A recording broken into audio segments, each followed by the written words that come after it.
Hello guys, இந்த வீடியோல எதை பத்தி பார்க்க போறோம் அப்படின்னு சொல்லி பாத்தீங்கன்னா, அதாவது இவங்களுக்கு இவ்வளவு பவர் இருக்கா அப்படின்ற விஷயம் இந்த விஷயத்த பார்த்ததுக்கு அப்புறம் கேட்டதுக்கு அப்புறம் தெரிஞ்சிச்சு. ஸோ அதுக்கான பின்னணிகள் என்னன்றதாங்க இந்த வீடியோல பார்க்க போறோம். நம்ம சேனலை ஃபர்ஸ்ட் டைம் பார்க்குற பர்சனா நீங்க இருந்தீங்கன்னா மறக்காம நம்ம சேனலை சப்ஸ்கிரைப் பண்ணிக்கோங்க. அப்பதான் நான் அடுத்தடுத்து போற வீடியோக்கான நோட்டிபிகேஷன்ஸ் அண்ட் பாப்அப்ஸ் வந்து உங்களுக்கு கண்டினியூஸா கிடைச்சிக்கிட்டே இருக்கும்.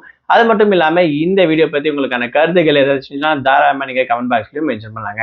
ஸோ ரீசெண்டா ஜீ தமிழ்ல நடந்து முடிஞ்சிருக்கக்கூடிய one of the reality competition show அப்படின்னு சொல்லணும்னா சரிகமபா சீனியர் சீசன் 5 அப்படின்னு சொல்லக்கூடிய இந்த ஒரு சிங்கிங் காம்படிஷன். இதுல டைட்டில் வின் பண்ணியிருக்கிறது சுஷாந்திகா வின் பண்ணியிருப்பாங்க. செகண்ட் வந்து பாத்தீங்கன்னா, அதாவது ஃபர்ஸ்ட் ரன்னர் அப்படின்னு சொல்லக்கூடிய விஷயத்துல சபேஷனுக்கு கிடைச்சிருக்கும். ஸோ இந்த விஷயத்துல ஓவரால் டாப் 6 லிஸ்ட்ல இருக்கவங்க ஃபைனலுக்கு வந்து செலக்ட் ஆயிருப்பாங்க. ஸோ இது எல்லாமே நமக்கு பேசிக்கா தெரிஞ்ச ஒரு விஷயம் அப்படின்னு சொல்லலாம். பட் இனியாவுக்கு என்ன அப்படி ஒரு பவர் இருக்கு அப்படின்ற விஷயம் தான் ஒரு கியூரியாசிட்டி கிரியேட் பண்ணுச்சு அப்படின்னு கூட சொல்லலாம். அதாவது ரீசெண்டா வந்து பாத்தீங்கன்னா இவங்க பாடி இருக்கக்கூடிய பாடல்கள் எல்லாமே ஹைலைட்டான போர்ஷன்ஸ் வந்து பாத்தீங்கன்னா ஜீ தமிழ் கொடுத்துட்டு இருக்காங்க.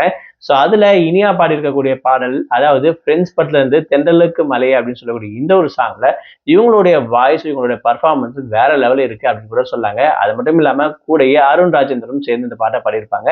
ஸோ ஜட்ஜஸ் ரெண்டு பேரும், அதாவது ஸ்ரீனிவாசன் சார், சைந்தவி மேடம், இவங்க ரெண்டு பேருமே நீயா வாய்ஸ்ல இவ்வளவு சூப்பரான ஒரு பவர் இருக்கா அப்படின்ற விஷயத்த வந்து பாத்தீங்கன்னா இந்த பாட்டு கொடுத்துருச்சு அப்படின்ற மாதிரி அந்த பாட்டு அவங்களுக்கு அவ்வளவு தத்ரூபமா அவங்களோட வாய்ஸ்க்கு வந்து பாத்தீங்கன்னா அமைஞ்சிருக்கு அப்படின்ற விஷயத்த மென்ஷன் பண்ணியிருப்பாங்க. ஸோ இவங்க நல்லாவே பாடக்கூடிய பர்ஃபார்மர் அப்படின்ற விஷயம் நம்ம எல்லாருக்கும் நல்லா தெரியும். பட் ஃபைனலிஸ்ட்டுக்கு செலக்ட் ஆக முடியல அப்படின்னாலும் இவங்களுடைய பர்ஃபார்மன்ஸ், இவங்களுடைய வாய்ஸ் வந்து சூப்பரா ஒரு சில பாட்டுகளுக்கு நல்லாவே அமையுது அப்படின்னு கூட சொல்லலாம். ஸோ நிறைய இடத்துல இவங்களுடைய பாயிண்ட்ஸ் ஆகட்டும், மார்க் ஆகட்டும் கொஞ்சம் ஜிக்ஸாக்கா வந்து பாத்தீங்கன்னா மேலே ஏற்றம் இறக்கமா இருந்துச்சு.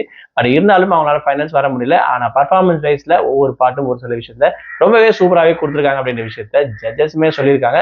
ஸோ இவங்களை பார்த்துருக்கக்கூடிய ஆடியன்ஸுக்கும் கண்டிப்பா ஒரு சில இடத்துல வந்து தெரிஞ்சிருக்கும் அப்படின்ற விஷயத்த நான் நம்புறேன். ஸோ இனியா வாய்ஸ் எத்தனை பேருக்கு பிடிக்கும், இனியாவை எத்தனை பேர் பிடிக்கும் அப்படின்ற விஷயத்த மறக்காம கமெண்ட் பாக்ஸ்ல மென்ஷன் பண்ணுங்க. உங்களுடைய ஃபேவரட் கமெண்ட் யாருன்ற விஷயத்தையும் மறக்காம கமெண்ட் பாக்ஸ்ல மென்ஷன் பண்ணுங்க.